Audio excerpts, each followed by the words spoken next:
One of the biggest problems, or let's say most common problems I hear after working with hundreds of professional producers, also amateur producers, mixing and mastering 5,000 tracks. And what I can say is that amongst amateur producers, there's always this tendency to make your arrangement too full instead of too empty.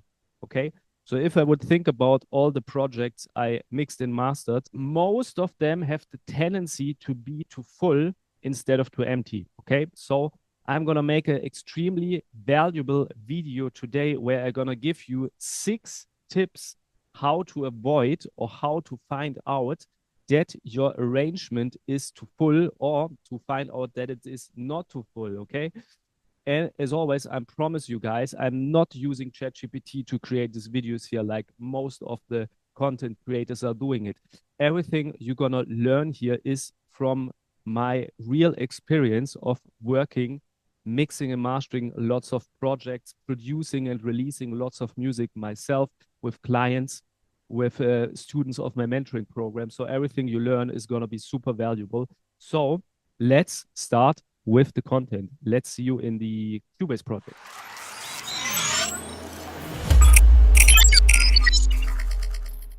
Here's a project I am producing at the moment, and I'm going to show you 30 seconds of the project to give you an impression of what I'm working on, the music I produce. This project, it is at the threshold of being too busy.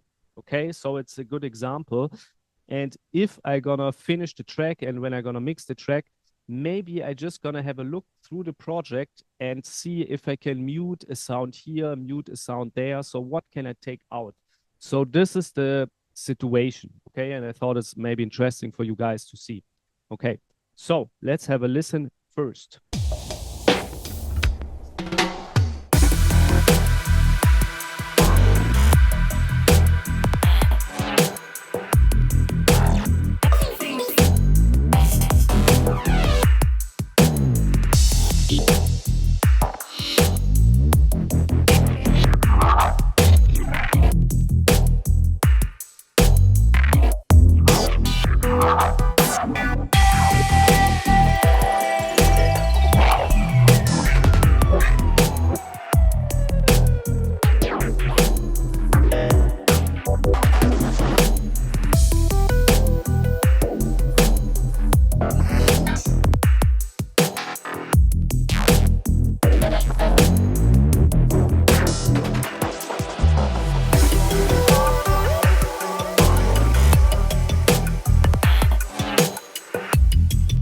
Before we start the video, just a quick note. I'm running a mentoring program about electronic music production. What you're going to learn in my mentoring program is really fundamental, solid work. Okay, so you're really going to learn how to be a professional producer in production, mixing, and also in marketing. That you, after participating for a few time, really have a solid foundational knowledge to build your career professionally, that you can really make the step to start to release your music on professional great labels, that you really start to maybe get the first gigs, start to travel, whatever is your dream, okay? And for all that, to make that reality, I already achieved that with many producers, but it needs time. It needs the right mindset, very important. And we need a marathon mindset. We are not here to make this thing happening very quick, okay? Because maybe it's going to happen quick, but my experience is with most producers who I'm worked with, and I coached over 100 students. You can also check the reviews in the video description. For everybody who achieved a really big transformation, some of the students are already doing it full time. They run a label. They are famous techno psytrance producers now. And for everybody of the students, it takes time. Okay, so it's not a quick fix. Okay, and if you're interested to have a mentor on your side who's really guiding you on a professional way, you can apply for a free strategy call. We're gonna check out your situation and see what is the next step which you need, and can I help you with that, and how does it look to make a collaboration. Okay, we are directly coming to the first point. The first point is each sound in your track needs space. Okay, if there's no space available for your track, don't put it in the arrangement. Okay, very simple. make sure each sound has space in the track. Which brings us to the second point, okay? Each sound needs a function. And for electronic music production, we can say we have 4 functions. Function number 1 is kick and bass, which is the fundament. We always need kick and bass. Function number 2 is leads, okay? Every sounds which are telling the story, which creates the emotion, which are leading the track. The third function is, let's call it supporters of the leads.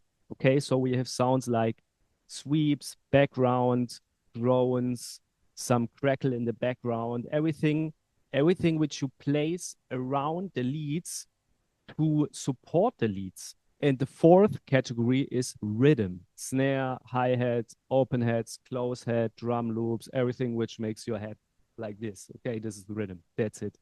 Then we come to the third point, which is you should avoid to make frequency masking, and you should also avoid to have frequency holes, which is the opposite of frequency masking. Frequency masking, I'm not going to go too much into topic on that one in this video, is simply means 2 sounds are sharing the same space. And so you cannot clearly hear both sounds as separate. And the opposite would be, for example, if you have a long passage for, let's say, 30 seconds, 1 minute, where there's nothing playing from, let's say, 3 kilohertz to 6 kilohertz. If you have a frequency hole, then you can look specifically for sounds to fill up these ranges here. Now we are coming to the fourth point, which is the most important point, I think. Okay, so you see, I'm not doing clickbait here to tell you look the video till the end. So the most important thing is the last one. I'm not doing this. I'm just giving you the most important point as thing is point 4. Okay, and we can say you should do the, let's say, mute check. Okay, the mute check simply means when you start to mute certain sounds of your track, of your arrangement in the background, for example, and you do not hear any difference, then you know you have to kick it. Okay, if you do not hear a sound in your arrangement properly and you mute it, you know, mute it on off, and you hear not a really difference, then why should it be there? Okay, kick it. Try to have as less sounds in the arrangement, and each sound which is in your track needs to be heard clearly. And if you don't really hear it because it's masking by too many other sounds, kick it. It's very simple and very important. Now we are coming to the fifth point, and yeah, to be honest, this one is super important. is the same important. Sorry, I made a mistake. Number 5 is the most important thing. Don't try to hide average sounds by putting more sounds in the arrangement. Okay, so for example, let's say you create a lead sound, and the lead sound is sounding okay, and then you think, it's sounding okay, but it's not like what I'm imagining in my mind. So I'm putting more sounds in. Okay, so if you do that, you're always on the wrong path. I guarantee you. So try to have less sounds, but make more out of them.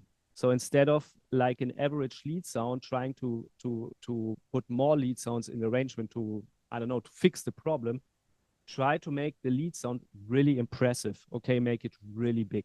Basically, you do it with reverbs and different delays, and we can say different sense effects, different parallel processing, and different multi-processing effects, which is usually a mix out of reverbs and delays.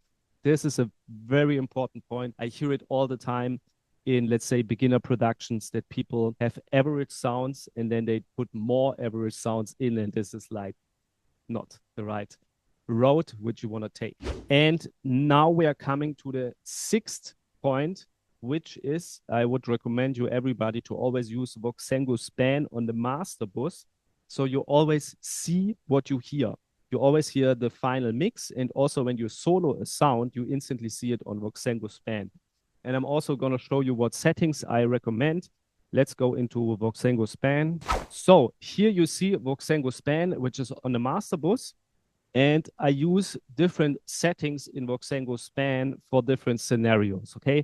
I do not want to make this too nerdy here. Usually I try to keep the nerdy stuff for the mentoring and for my private students. Yeah, but fuck it, let's just share it.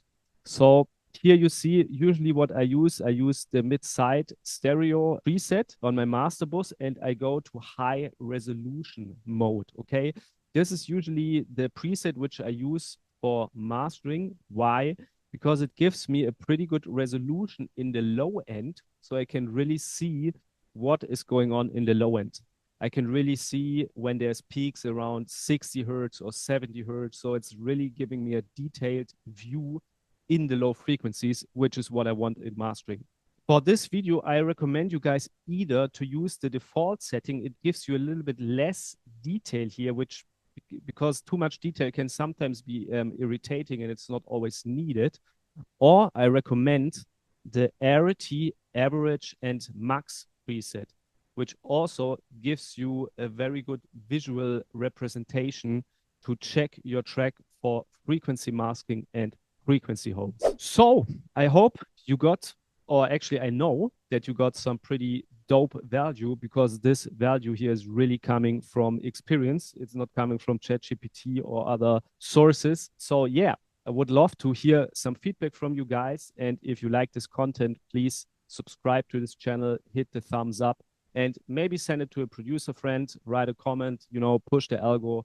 That's how the game works. So yeah, wish you fun with production and see you in the next one. Ciao.